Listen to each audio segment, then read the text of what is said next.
Hello, today is World Poetry Day, a day initiated by the United Nations organisation UNESCO to encourage the art of creatively expressing some of the most basic human emotions. And the theme for 2024 is Standing on the Shoulder of Giants.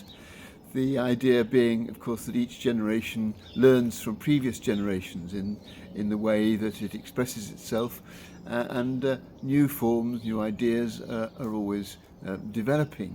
But it led me to go to look to see what was the very earliest poetry that had ever been written, and it's thought to be the Epic of Gilgamesh, which goes back to the Mesopotamian civilization in 2100 BC, 3,000 years ago. And it's a story, an epic poem written on 12 clay tablets in cuneiform writing. And it's the story of Gilgamesh, king of Uruk, and he starts off being a despot. Then the gods decide that this can't be allowed to continue, so they send Enkidu, who's a kind of wild man, sent to tame Gilgamesh. And indeed, they wrestle with each other. Gilgamesh wrestling with the evil, the representative of the wild side of his character, but then they become really good friends.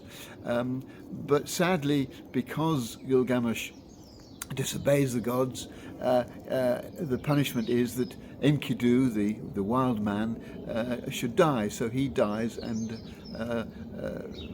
Gilgamesh goes into extreme grief, and leaves his city to go searching for eternal life. He does not want to die. And there are various adventures in which he seeks a life that will go on forever, until he meets someone who says, well, if you think you can live forever, why don't you try staying awake for a week? And of course he can't do that, and so he realizes that actually immortality is not something on offer to mortals, and he returns to Uruk, happy to accept that the creation of a now justly ruled city is his contribution. He doesn't need eternal life because this city is his memorial. Well, I've summarised a very long poem, but the thing that I find so extraordinary about it is the way it reflects some of the absolutely basic aspects of human experience.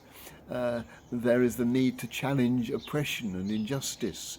There is the sense that there is a wild side to human beings, and that we sometimes have to struggle to wrestle with that side of us. There is the significance of friendship.